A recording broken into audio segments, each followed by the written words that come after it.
Por que está tão difícil?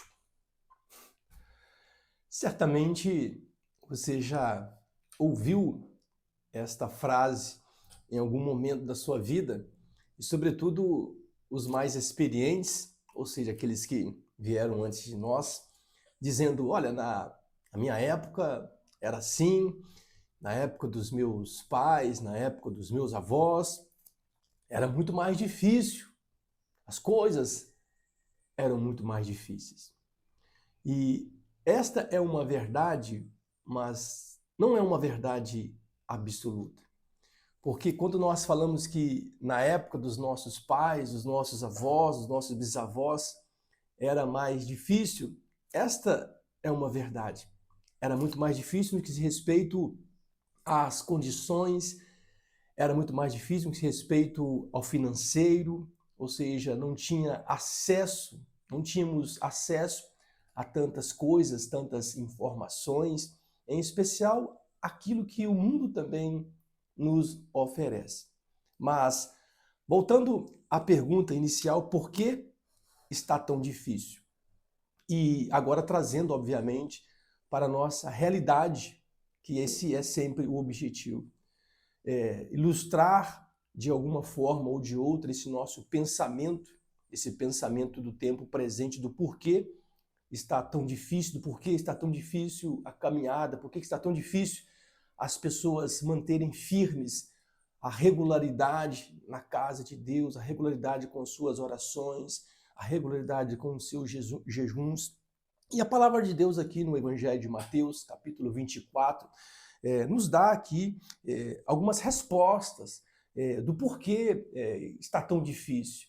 E uma das respostas, eu percebi aqui nesse Evangelho de Mateus, capítulo 24, uma série de respostas, mas eu gostei mais da que está no versículo de número 12, que fala assim: e por multiplicar a iniquidade, o amor se esfriará de quase todos. Então, eis o primeiro motivo pelo qual está tão difícil. Ou seja, a iniquidade, o pecado, como aquilo que é o que mais impede, atrapalha a nossa caminhada enquanto Igreja do Senhor Jesus Cristo. E não vai de forma alguma adiantar nós sentarmos e ficarmos simplesmente assim, com os braços cruzados e falando, perguntando por que está tão difícil, mas não assumirmos o protagonismo, não assumirmos a nossa responsabilidade enquanto Igreja do Senhor Jesus Cristo. Porque se Jesus Cristo disse que se por multiplicar a iniquidade, ou seja, os pecados, a fé de muitos se esfriaria. Ou seja, o pecado é colocado aqui como uma primeira consequência. Então, se ele é colocado como uma primeira consequência, o que eu preciso para combater esse esfriamento? O que eu preciso para combater essa dificuldade que a gente sempre coloca? Por que está tão difícil? A gente nunca vai ouvir as pessoas falarem que está bom. Olha, o comércio está bem, estou faturando tanto X. Olha, o trabalho está bem, dificilmente as pessoas vão falar. Mas, no que se respeita à nossa comunhão, à nossa intimidade com Deus, a nossa caminhada também está comprometida, porque nós estamos sempre perguntando: por que está tão difícil as pessoas se manterem firmes na casa de Deus? Por que está tão difícil as pessoas terem uma regularidade? E aqui eu pontuei algumas coisas que penso eu que vão nos ajudar a refletir, mas também a agir. Porque nós não podemos simplesmente ver o mundo espiritual de uma forma romantizada. Eu sento e fico filosofando, falando uma coisa. Não, nós precisamos de coisas práticas. E no mundo espiritual, a primeira coisa prática para que nós possamos tirar da nossa boca o porquê está tão difícil é cultivar uma vida de oração. Quando eu cultivo uma vida de oração constante, Eu não tenho tempo para ficar pensando por que está tão difícil, porque a oração, ela me gera prazer. A oração me gera mudança. A oração, ela gera transformação. A oração, ela gera crescimento. Então, esse é um primeiro ponto para que nós possamos deixar de falar, mas está muito difícil, está muito difícil. Não, cultive uma vida de oração. Alimente-se constantemente, diariamente, da palavra de Deus, porque é a palavra que alimenta, é a palavra que sustenta, é a palavra que liberta, é a palavra que consola, é a palavra que restaura. E às vezes nós, pelo fato de olharmos as circunstâncias e falar, mas está muito difícil, eu vou deixar de ir, eu vou deixar de congregar, eu vou deixar de participar, ou seja, nós abandonamos a comunhão da igreja. E esse é um primeiro ponto. Quando nós abandonamos a comunhão da igreja. E abandonamos por quê? Porque às vezes o nosso coração é cercado de vaidade. Às vezes eu quero uma religião que atenda às minhas necessidades.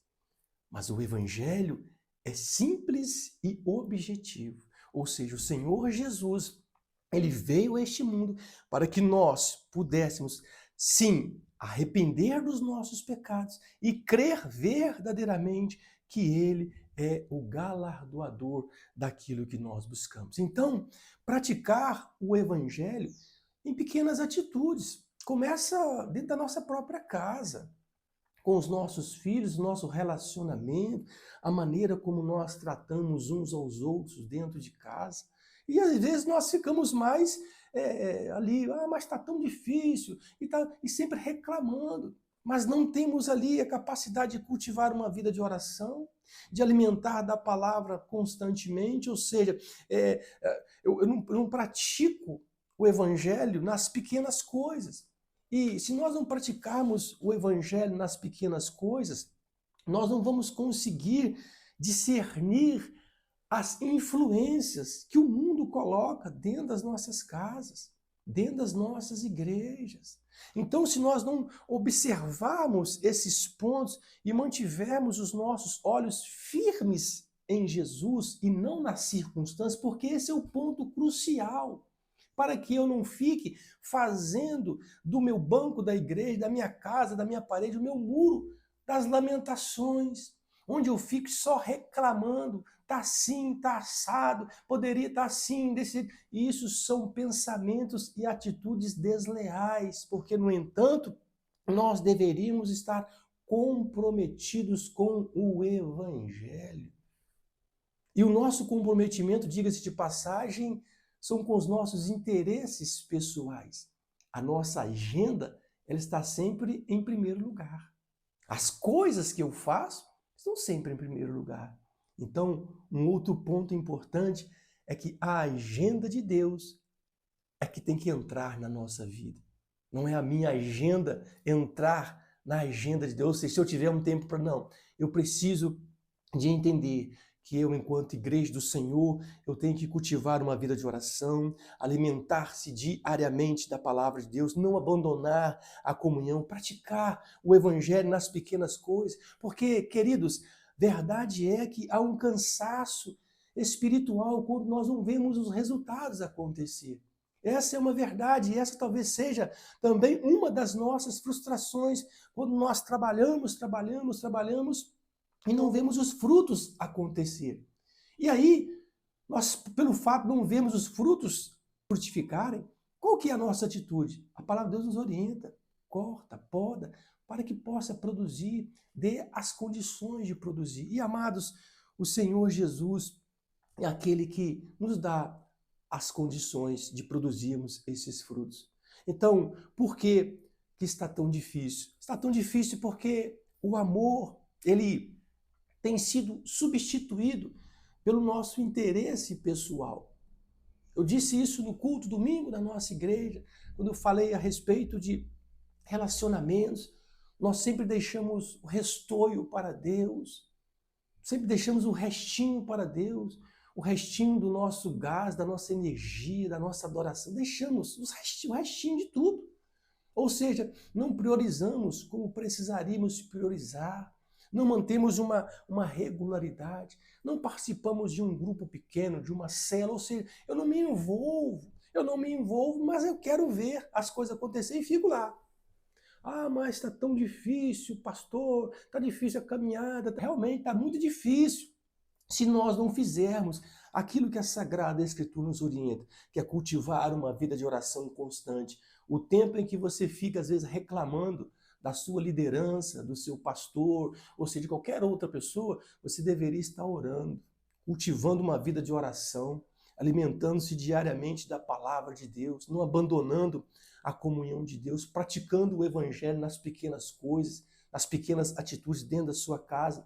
É por isso que você está cansado, às vezes, espiritualmente, porque você deixou de nutrir aquilo que é o essencial para a sua caminhada, a palavra de Deus. Você deixou de alimentar-se daquilo que é o alimento indispensável na nossa caminhada. É claro que, por que está tão difícil? Porque falta vigilância, falta intimidade com Deus, falta disciplina, falta compromisso, faltam muitas coisas em nós. E quando nós percebemos que faltam muitas coisas em nós, será que nós queremos fazer essa reposição? Hein?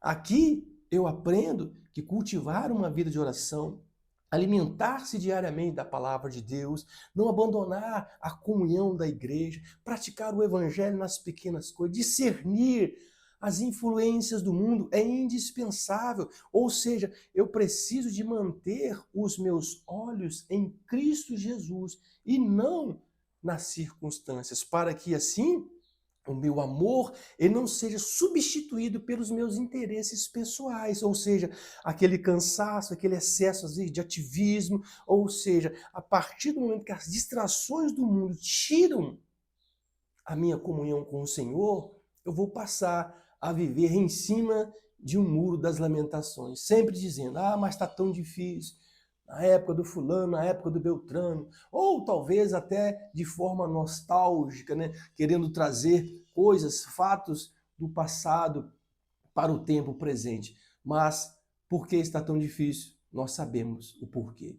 E eu quero desafiar você a ajudar nós, Igreja do Senhor Jesus Cristo, seja no estado de Minas Gerais, no Brasil, no mundo inteiro, para que nós possamos cultivar uma vida de oração, lembrar de orar pelos pastores, pela liderança de toda a igreja, pela nossa igreja metodista do Brasil, pelo nosso colégio episcopal, orar uns pelos outros, orar pela nossa igreja metodista aqui de Guaianá, para que Deus possa continuar abençoando, para que Deus possa continuar tratando, para que nós possamos, em nome de Jesus, nos colocarmos em posição de vigia, ou seja, quando Abacuque ali nas suas conversas com Deus, Deus fala, olha, vai para a torre de vigia.